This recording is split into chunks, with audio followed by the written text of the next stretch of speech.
Started here.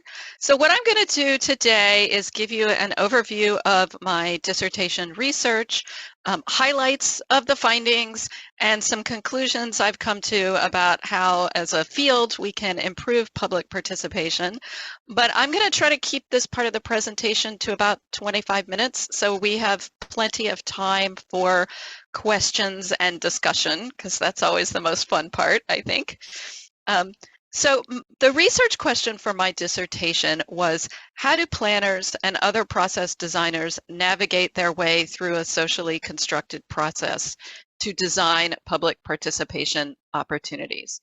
Now that's a lot of academic jargon, but what I was really interested in was planners have a lot of influence over what happens in a public participation process.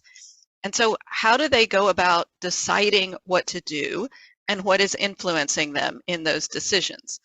And I was interested in this question because there have been over 60 years of complaints now about public participation, complaints from community members and residents, complaints from planners themselves, complaints from elected officials. But something that's been going on for 60 years isn't just a few bad actors. There's something systemic happening. There's some systemic reason for why we conduct public participation the way we do, and everyone is so unsatisfied with it. I was looking particularly at planners as a kind of important influence point in this process. And I'm going to start at the end of this graphic here. My focus was on what is called induced public participation opportunities. That's public participation that the government is sponsoring, or some third party, maybe a nonprofit, is sponsoring. It's different than what's called organic public participation, which are things like street protests and letter writing campaigns, things that citizens organize themselves. These are public participation opportunities that the government hosts. And in those public participation opportunities, the goals of the sponsor, the goals of the participants who show up, the context that they are all in, and the participation process and format itself all interact in this swirl. And at the other end come our participation outcomes, which actually influence public policy.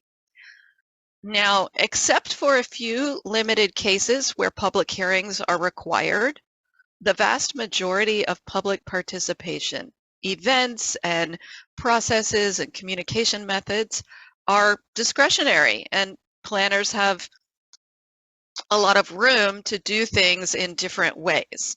So I was interested in what are the factors that are influencing the planners to make choices about how and when to engage the public.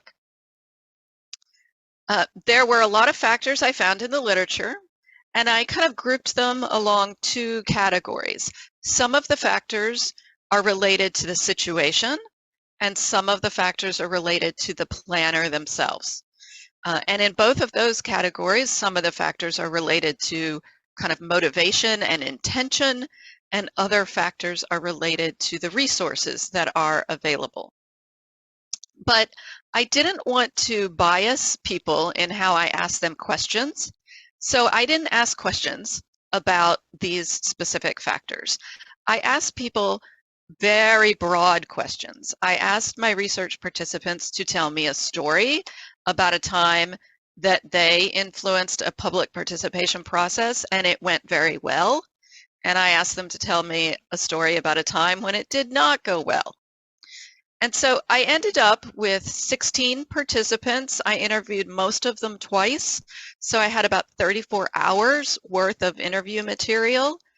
And they told me 49 different stories of participation. Now, the participants I recruited through my own networks and also through some listservs, and I was trying to get people who had influenced public participation processes sometime in the last 3 years. And in urban planning. Now, urban planning is not a licensed profession, and so people doing urban planning projects are sometimes trained as architects or engineers or landscape architects, and facilitators and communication specialists are also influencing public participation in planning. So the sample included architects, planners, and communication specialists. It included both men and women, a little heavily overrepresented by men, and it was overrepresented by people who are white. My sample was 100% white and non-Hispanic. Now, the fields of architecture and planners are also very overrepresented by people who are white and non-Hispanic, but my sample was even more overrepresented than the field.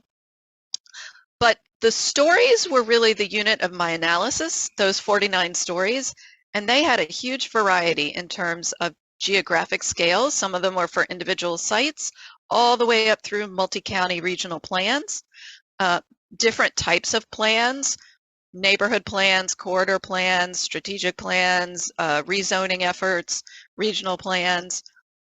They came from every region of the country. As you see, there was a kind of balance of success and lack of success stories, and people told the stories in different levels of detail. I analyzed these stories through qualitative coding, and I did a combination of kind of thematic coding, but also doing this linking of influences that planners described that they themselves in their stories connected to a specific effect on the process. So for instance, a planner might say something like, we knew that people in these neighborhoods wouldn't travel very far to go to meetings, and so we had the same meeting in two places. And so the influence there would be planners expected people wouldn't travel, and the effect would be planners held the same meeting in multiple places. So the key findings out of this work are that the design of public participation is a group process. And that was always true for every single one of those 49 stories. The design of public participation occurs over time, and the design of public participation is shaped and influenced by institutional factors. Those were the key findings related to the research question itself. There was a fourth finding that wasn't directly related to the research question, but came up so often that I thought it was necessary to write about it. And that was just the complete ubiquity of issues related to race, class, and social equity generally. So in terms of public participation being a group process, when I asked people to tell me these stories, I then followed up with questions about what tools they were using or what participation, methods, meetings, websites, outreach, what did they actually do in the process? And who was involved in making decisions about those things they were doing? And in every single case, there was more than one person involved in those decisions. Now, I say number of entities because sometimes people said things like, well, the planning board had to sign off, or the project steering committee was really engaged. And I don't know how many people sat on those boards or committees. So I think these numbers actually understate the complexity of the group process. Clearly some of them are fairly simple. A little under half were only 2 or 3 people, but almost a quarter were 6 or more entities, and those that had more entities almost always had boards and committees involved. So those were quite complex social processes for making decisions about what would be part of the participation program. What this means is that there was a huge range in how much control the individual planner had over the participation design. In some cases, the sponsor, well, let me back up and say who the sponsor is. The sponsor is whoever has final decision-making authority or holds the purse strings. For smaller projects, sometimes that was just the planner's manager or the director of the planning department. But for larger projects, that was usually a project advisory committee or a city council or regional collaborative committee.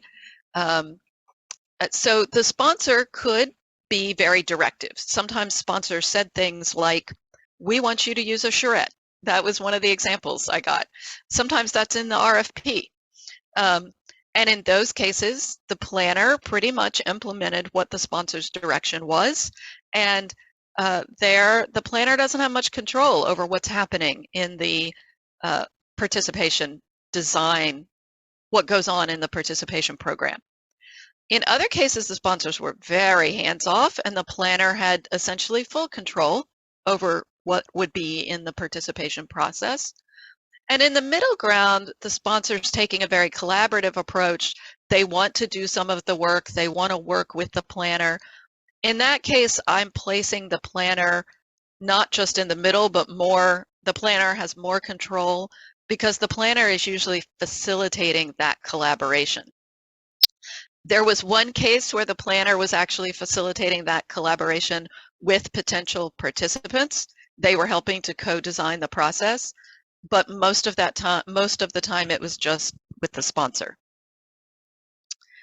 Now, because the planner does have some role here, the design of public participation is shaped by the planner's attitudes, skills, and roles that they have.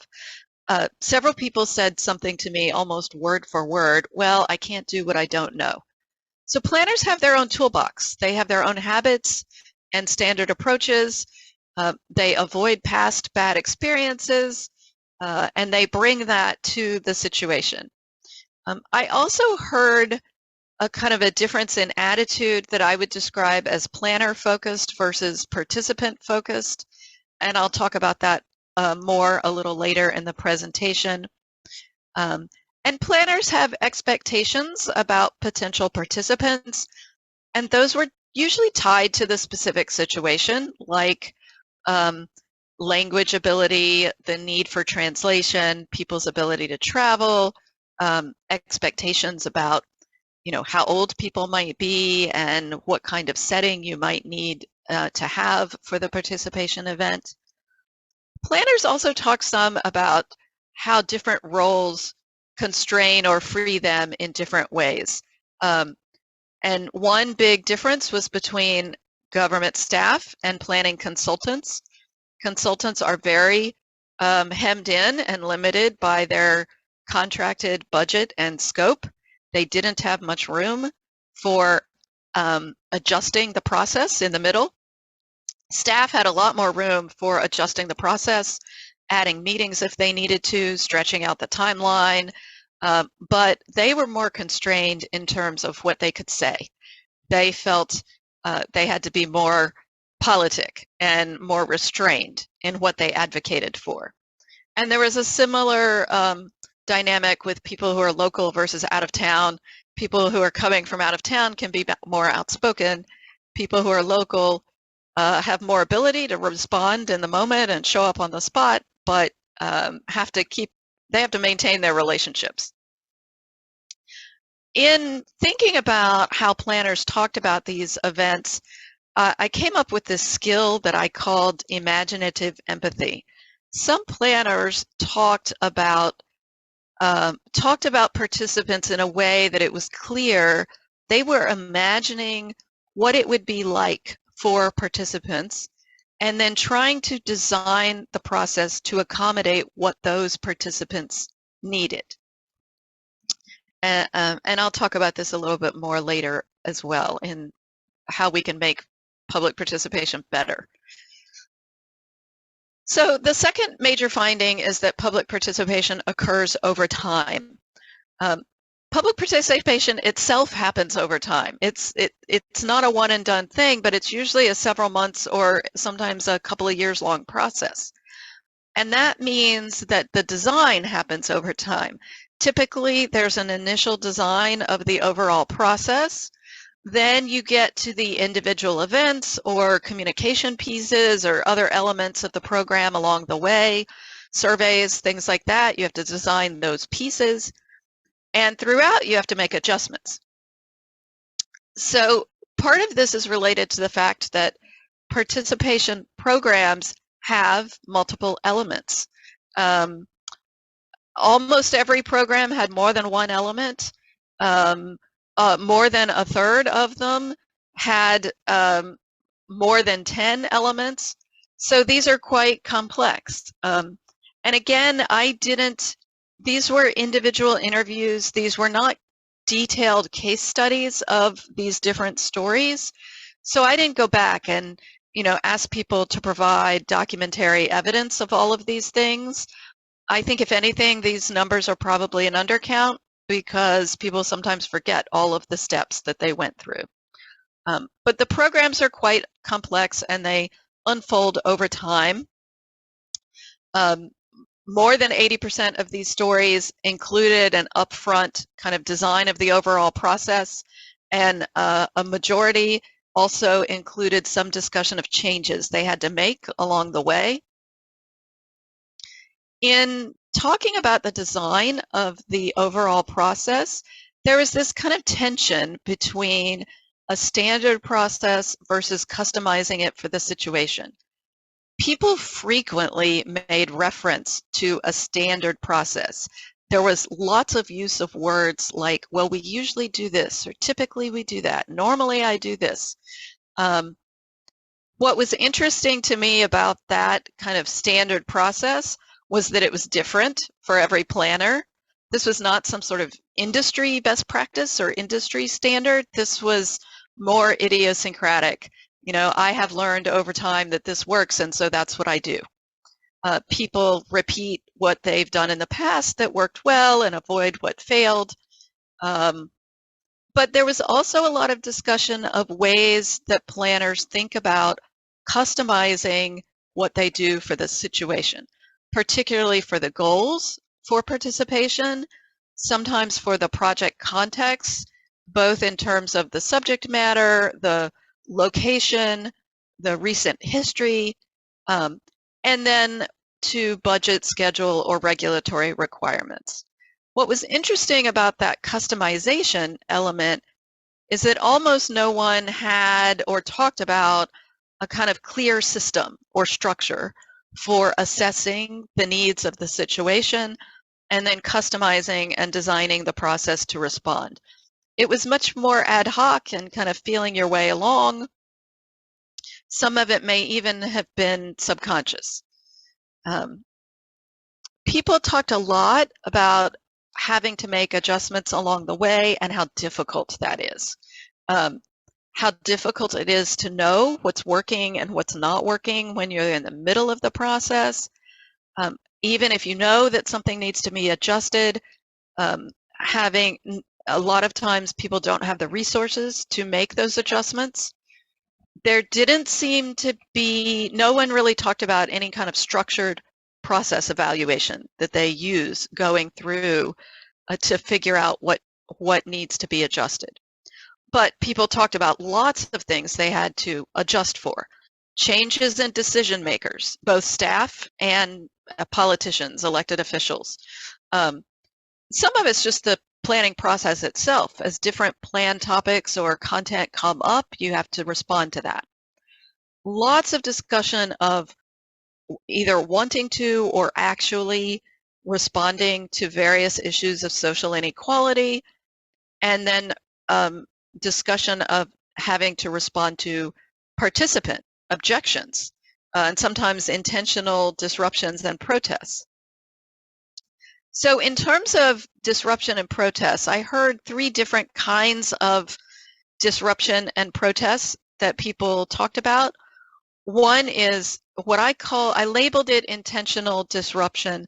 These were disruptions that prevented other participants from participating. These are, residents, or usually residents, who are disrupting the process in a way that prevents other people from continuing their participation.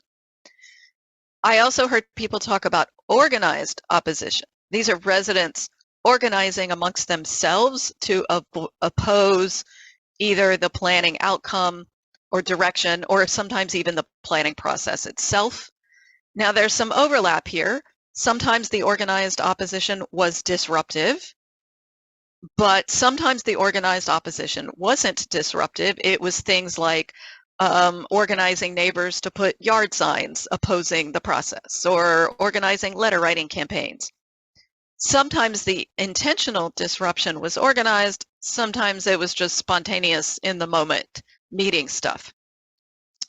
And then this also has some overlap with negative verbal interactions. This was by far the most frequent category here.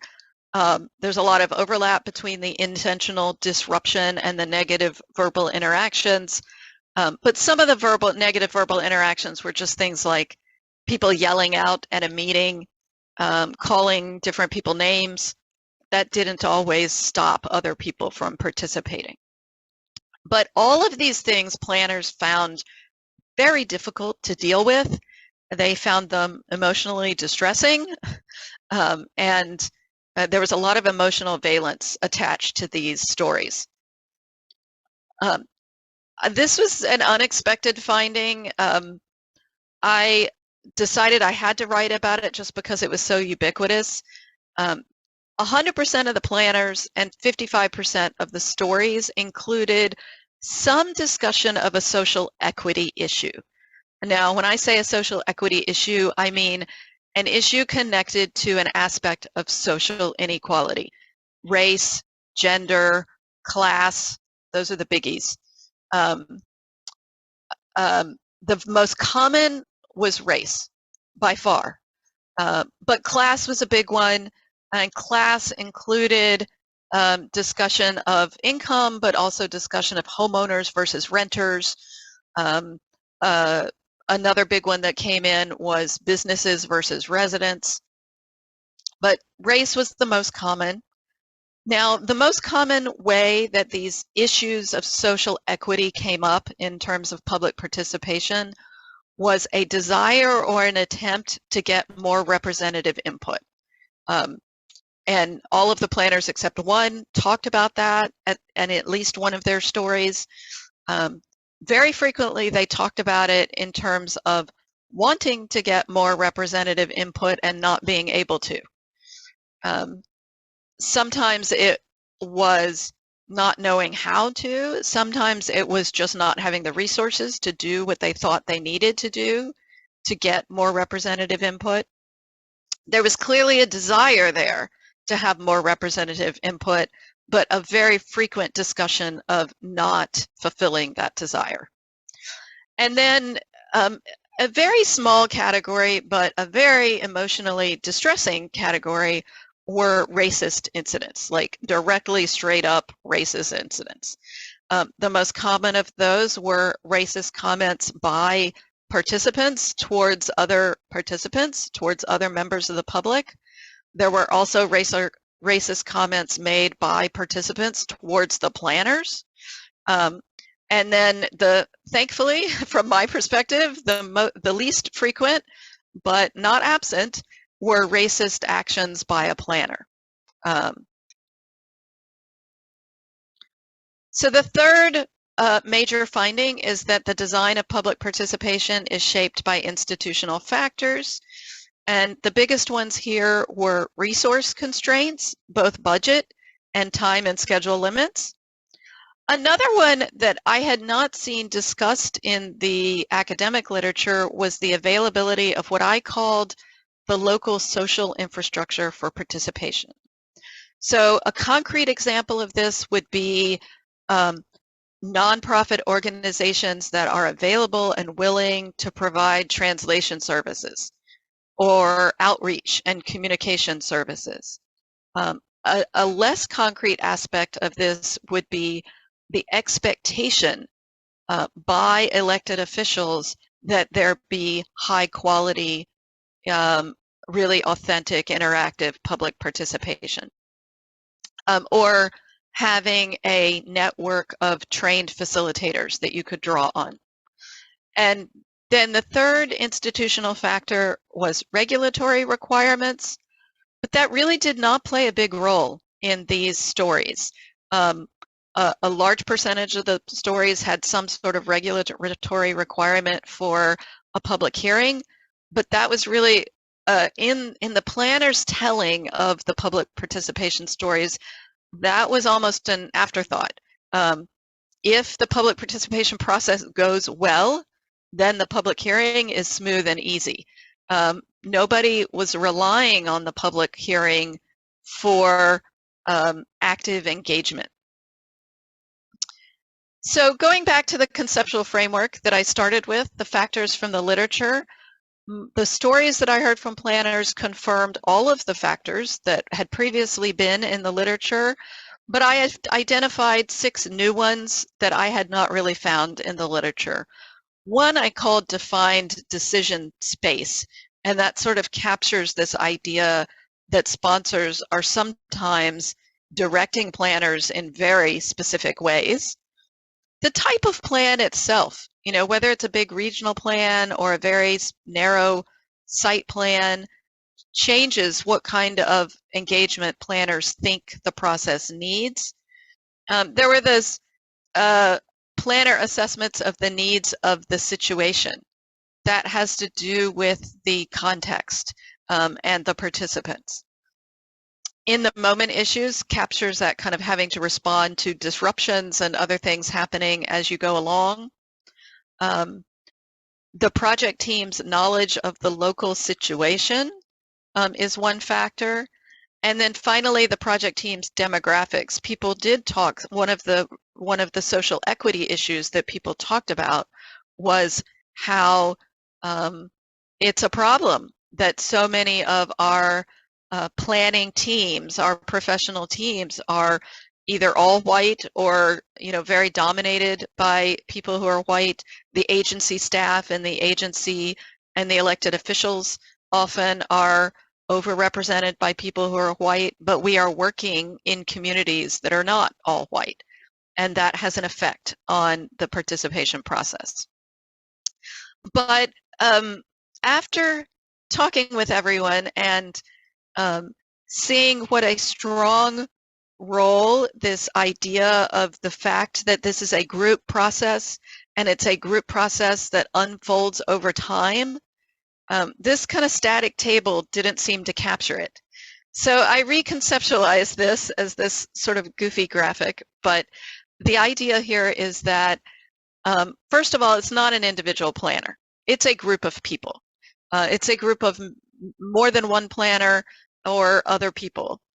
Though that group is on a boat together, it's sitting kind of in the middle of this situation. So planners have their traits. Those traits do matter, both in terms of motivation and resources, but the planners use their traits in the context of a larger situation. And that larger situation really operates as a container that shapes how the planners can use their traits. That larger situation also has factors related to both motivation and resources. All 4 of those quadrants of factors can either support good participation or hinder good participation. If you have plenty of time and resources, that supports better participation. If your time and resources are very tight, that hinders good participation. And the group of people who are on this boat together, they're on a boat because time keeps on flowing and they have to respond to the rocks and alligators that they bump into along the way. So I just wanted to touch on a few other findings that I think practitioners will be interested in, but I did not write about very extensively in my dissertation because I have not fully coded and analyzed these yet. So these are my gut findings here on these questions. I asked people questions related to what they think of as success in public participation, and the responses to that question were remarkably uniform, really remarkably uniform.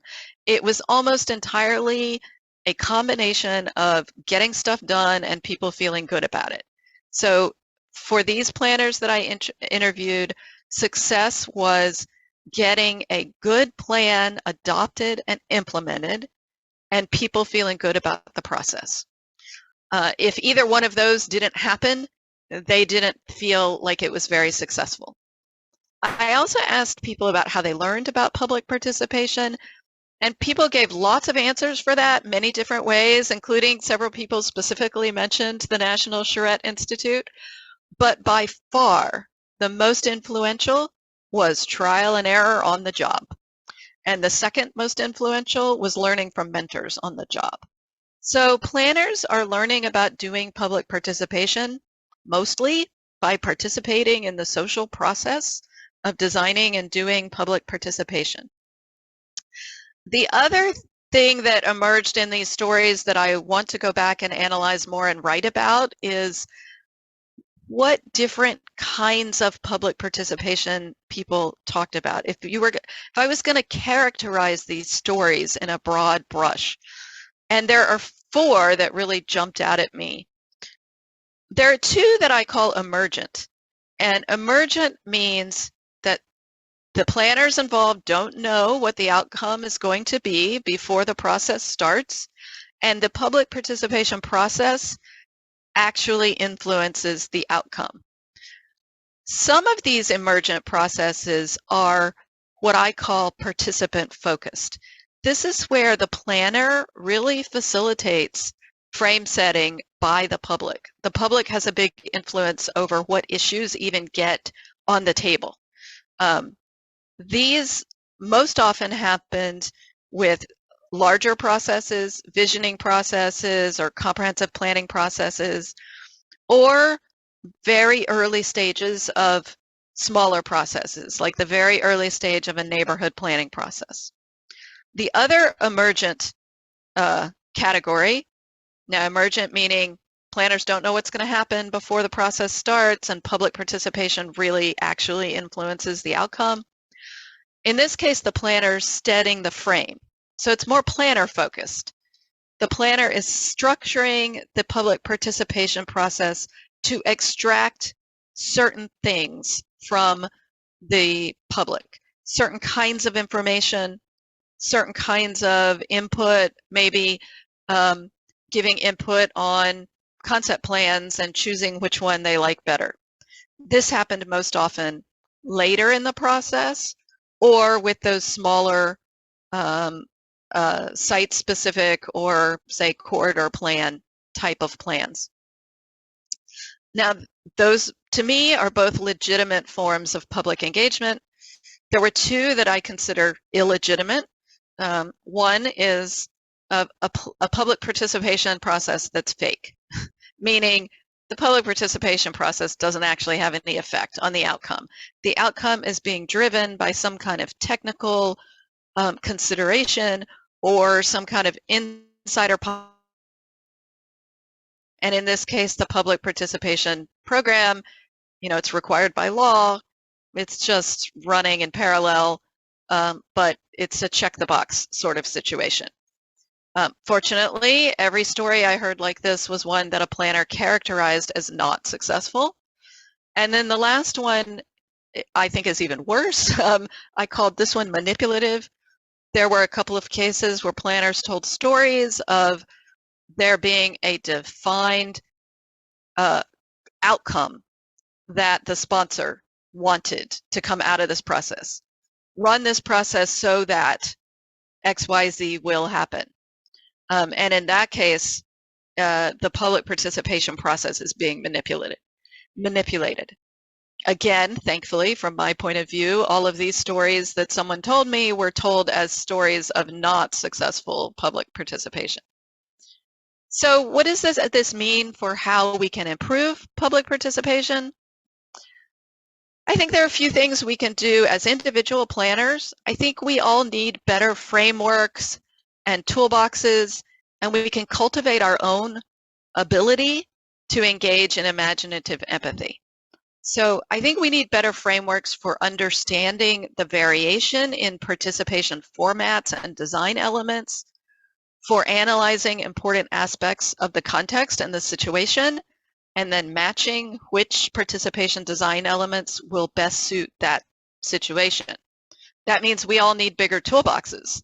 And part of that toolbox, I think, is cultivating this ability to imagine what it is like for participants coming to our engagement processes and then adjusting them to work better for those participants. I think the field in general, our industry, really has to grapple with how do we deal with racism, like straight up racism, and then these other sort of social equity issues in public participation, both in terms of who is participating, which we know is very unequal, but also how do we respond when members of the public say racist things about other members of the public or about us. We need to improve the way that planners learn about public participation, and it's clear that they're doing that mostly on the job. So we have to cultivate organizations that have a learning culture. You know, years ago, I was running this workshop for an urban design client. It was for a big visioning plan, and I decided to do this very interactive asset mapping activity, and the members of the public are really engaged. The whole room is buzzing, and my urban design prime, the lead for the project turned to me and said, "Wow, this is fantastic. Does it always work this way?" And I said, "I don't know. It's the first time I've done this." I feel really fortunate that I've had lots of opportunities to try out new tools and methods. But I know some people feel very constrained by their situation that they can't afford to fail. And we have to change our organizations to enable that learning culture that some failure is okay so we can experiment with new things. We should develop better systems for having regular debrief and evaluation. And I think we can cultivate a community of practice and peer learning networks so that we can all keep learning from each other throughout our careers, since most of our learning is happening on the job. But I will say, you know, as individual planners, we can learn more tools. I do really think that systemic changes in the conditions for participation are needed to see substantial improvement. Sponsors and elected officials have to value true, authentic interaction, and they have to understand that it takes resources to support that and provide the kind of political room for that emergent quality of not knowing exactly what's going to happen, and also the resources to support it. And with that, I will stop yapping at you, and I'd love to hear how this either resonates or doesn't resonate with your own experience and what kind of questions you have. Terminology is changing a lot, and it's changing very quickly, and so it's really important to understand the terminology that's preferred in the location that you're working in. So early engagement with stakeholders to understand those nuances can be really helpful. Sure. A couple more questions. How much of how public process plays out can ultimately be tied to the relationships citizens already have with their government and with each other? Is there trust or is there suspicion in the matter at hand or in the city's capacity to deliver positive outcomes?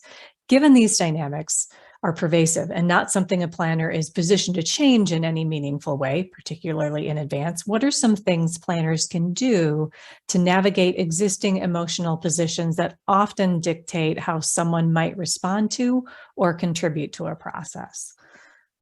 So I think the first piece there is to understand it. That's one of the context factors that I didn't spell out, but I was referring to. There's a big difference, and planners in these stories told me a big difference in places that have, you know, a recent history of successfully collaborating across different social lines versus a place that does not have that successful recent experience. And so and this is especially true for consultants going into a new place, you have to understand what that recent history is. How polarized is the community already? How trusting or difficult is the relationship between residents and the government already?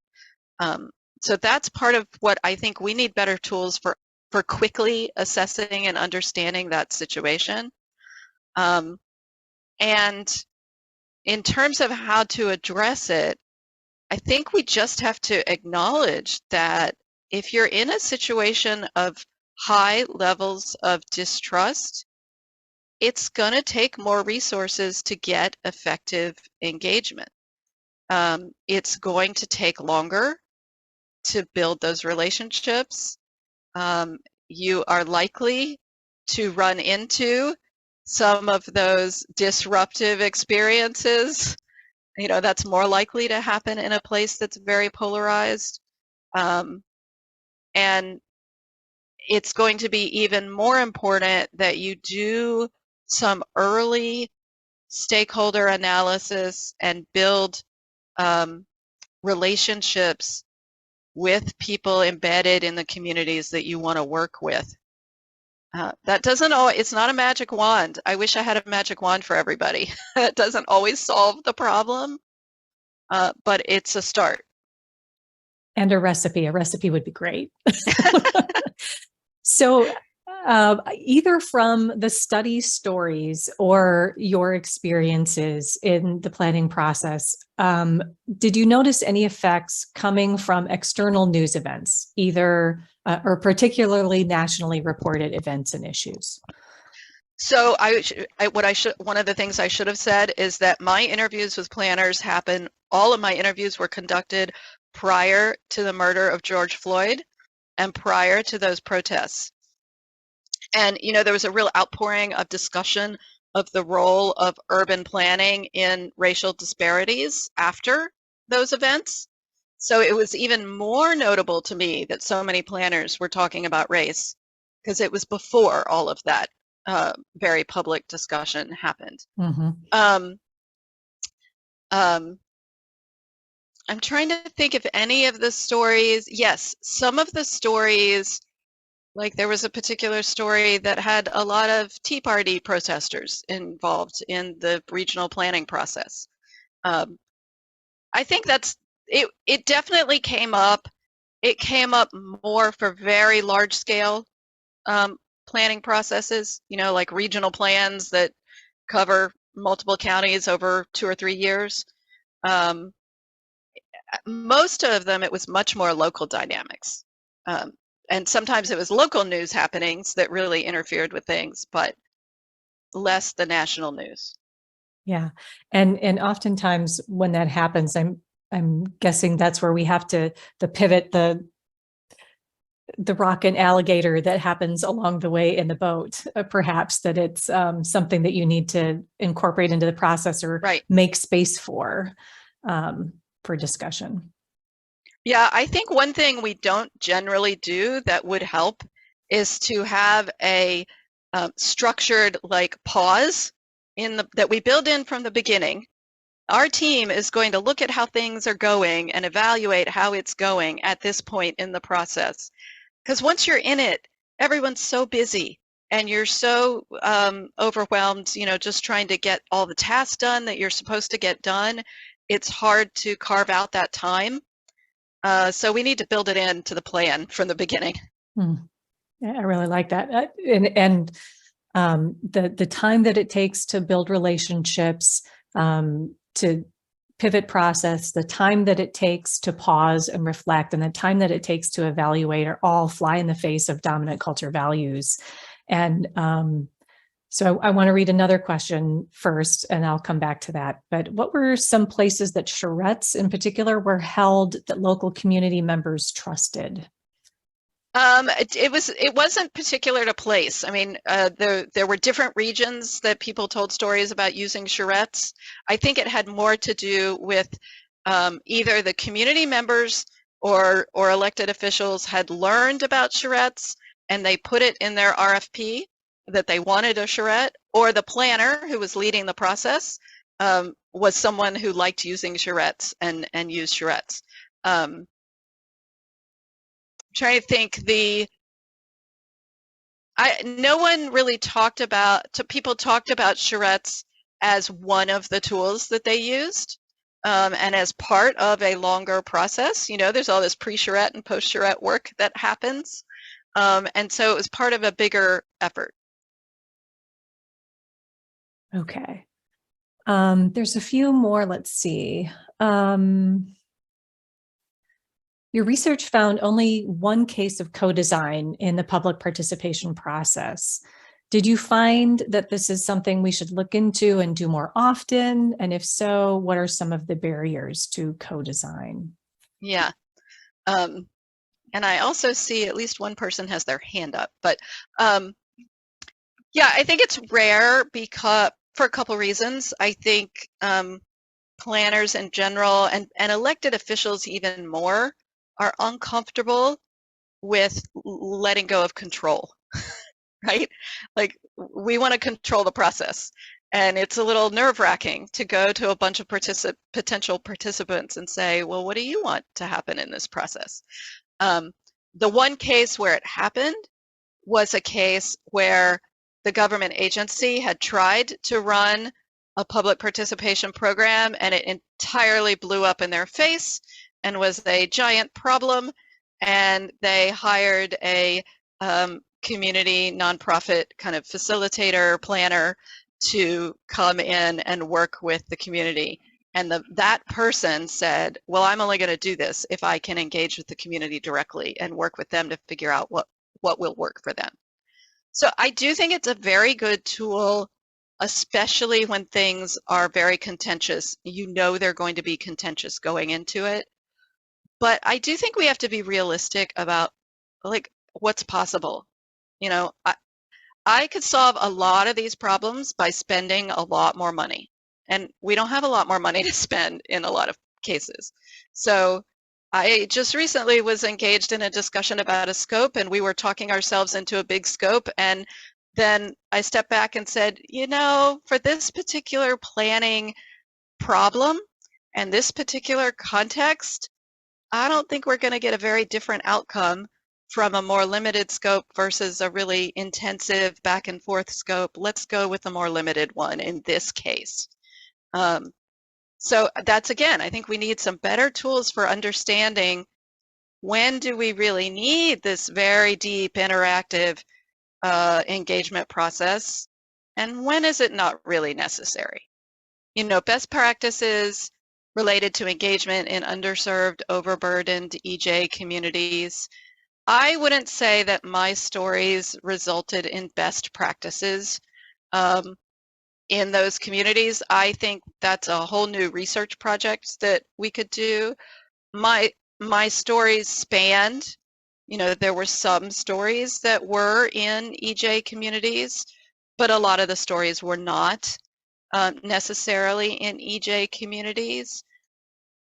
I think of it in two senses. One is, how do we try to make sure our engagement processes are more demographically representative everywhere? So there's a big problem with the people who show up to participate in most of our events are more white, older, wealthier, more likely to be male, more likely to be homeowners and vote more often than people who don't show up or don't speak at our public meetings. And all of those factors change their policy preferences. And so we're not hearing the full range of policy preferences. So I think we need to do a lot more as planners to try to make sure that we're hearing from all the voices in the communities. The other piece is overburdened EJ communities. I see a question farther down about, we've been presented with the idea of stipends to facilitate participation. I think that's a really worthwhile, worthwhile thing to look at. If you read academic literature about public participation and inequality, there's all this advice, provide childcare, provide food, provide transportation, provide stipends, provide all this stuff. Again, in my entire career, I've only been engaged in a couple of projects where the funds were provided to provide transportation vouchers, to provide childcare at meetings, to food is iffier. Sometimes you can get it, sometimes you can't. And that goes back to sponsors. What will they pay for? I talked to a director of a regional planning agency who said that her, federal overseers wouldn't let her spend money on food for public meetings. And so she bought all their office supplies on a credit card so she could get points on the credit card so she could use the points to buy food for public meetings. Like, that's ridiculous. Um, so the sponsors have to value that.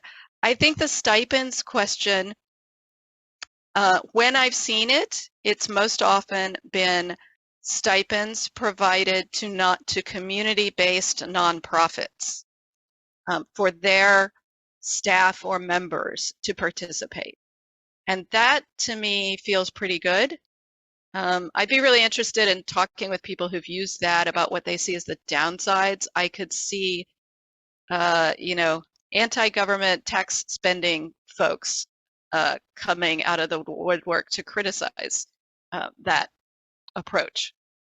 Okay. I will say the political science literature on participation in politics is very clear that motivation, resources, and connection to networks that let you know what's happening are the three factors that really influence whether someone participates or not. And so resources includes having the time to go to meetings, having the ability to get there, transportation, internet access, all those sorts of things.